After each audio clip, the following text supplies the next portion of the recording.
Hello दोस्तों, आप सब कैसे हैं? उम्मीद करते हैं सब बढ़िया होंगे। आज दोस्तों हम आपको इस वीडियो में बताने जा रहे हैं कि भारत की खोज तो वास्को डी गामा ने की, लेकिन वास्को डी गामा ने भारत की खोज तो कर दी, लेकिन भारत के लोगों ने इस दुनिया को क्या क्या खोज कर दिया। चलिए हम इसी पर बात कर लेते हैं। तो आपको बता दें कि भारत ने सबसे पहले बटन की खोज, काजल, कैस्कोग्राफ, कबड्डी, लूडो, सांप सीढ़ी, पूर्व निर्मित घर, शैम्पू, स्तूप, कपास की खेती, जूट की खेती, शून्य, मापनी, सीढ़ीदार कुआं और चांद पर पानी की खोज की थी। और हम आपको विस्तार से बता देते हैं कि सबसे पहले भारत ने योग की खोज की थी। योग आज की तारीख में दुनिया भर में योग काफ़ी लोकप्रिय है। संयुक्त राष्ट्र ने 21 जून को विश्व योग दिवस घोषित किया है। आप किसी भी अच्छे जिम में जाइए तो वहाँ योग विशेषज्ञ मिल जाएंगे। योग के बारे में कहा जाता है कि यह भारतीय इतिहास के पूर्व वैदिक काल से ही प्रचलन में था। इसकी जड़ें हिंदू, बौद्ध और जैन संस्कृति से है। अब खुद ही को फिट कर रखने के लिए दुनिया भर में योग प्रचलन आ गया है। पश्चिम में योग को स्वामी विवेकानंद ने फैलाया था। बात कर लेते हैं दूसरे खोज की, रेडियो प्रसारण की। सामान्य तौर पर नोबेल पुरस्कार विजेता इंजीनियर और खोजकर्ता गुइलियामो मार्कोनी को रेडियो प्रसारण का जनक माना जाता है। हालांकि भारतीय वैज्ञानिक जगदीश चंद्र बोस ने इसे पहले मिलीमीटर रेंज रेडियो तरंग माइक्रोवेव्स का इस्तेमाल बारूद को सुलगाने और घंटी बजाने में किया था। इसके 4 साल बाद लोहा पारा लोहा कोहिरा टेलीफोन डिटेक्टर के तौर पर आया और वायरलेस रेडियो प्रसारण के आविष्कार का अग्रदूत बना। 1978 में भौतिकी के नोबेल विजेता सर नेविल मोट ने कहा था कि बोस आपने समय से 60 साल आगे थे। और तीसरी खोज फाइबर ऑप्टिक्स की। क्या आप ऐसी दुनिया की कल्पना कर सकते हैं जहां आप अपने दोस्त की बिल्ली का प्यारा वीडियो या अपने ईमेल के इनबॉक्स में मर्दागनी बढ़ाने वाले उत्पादों के लेटेस्ट ऑफ़र ना देख सकें? जाहिर है, जब इंटरनेट की दुनिया नहीं थी तब ये सारी चीज़ें संभव नहीं थी, लेकिन फाइबर ऑप्टिक्स के आने के बाद वेब ट्रांसपोर्ट, टेलीफोन, संचार और मेडिकल की दुनिया में क्रांतिकारी परिवर्तन आए। नरेंद्र सिंह कंपानी पंजाब के मोगा में जन्मे एक भौतिक विज्ञानी थे। दुनिया भर में इन्हें ऑप्टिक्स फाइबर का जनक माना जाता है। 1955 से 1965 के बीच नरेंद्र सिंह ने कई टेक्नोलॉजिकल पेपर लिखे। इनमें से एक पेपर 1960 में साइंटिफिक अमेरिकन में प्रकाशित हुआ था। इस पेपर ने फाइबर ऑप्टिक्स को स्थापित करने में मदद की थी। चौथी खोज भारत की सांप सीढ़ी की है। आज के आधुनिक कंप्यूटर गेम्स को भारत की सांप सीढ़ी खेल से प्रेरित कहा जाता है।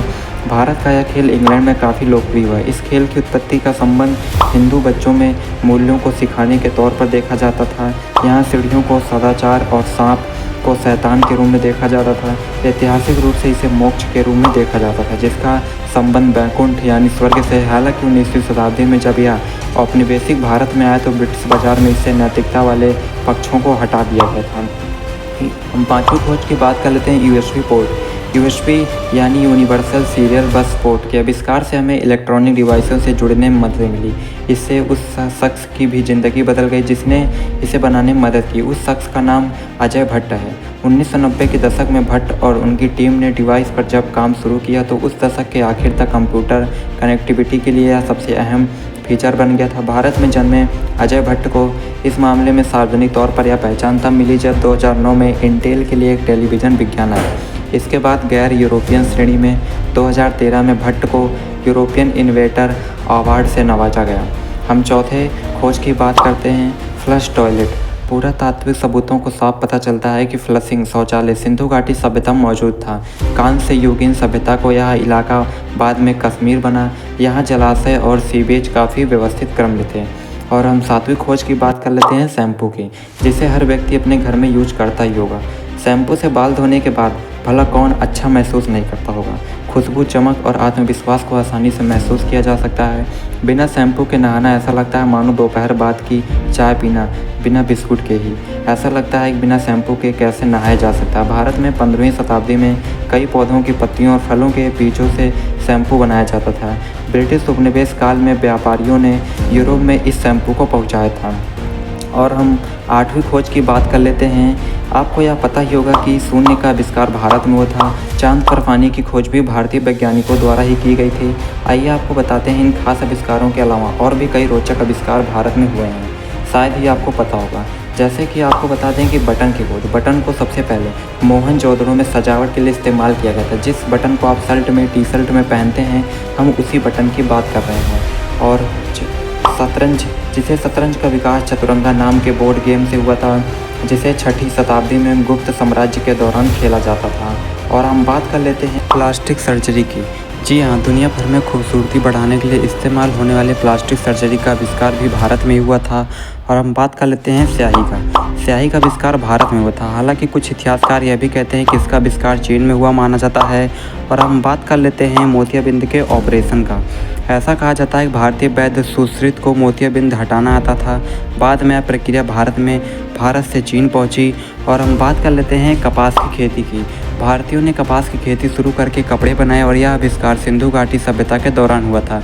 इससे पहले लोग जानवरों की खाल पहना करते थे।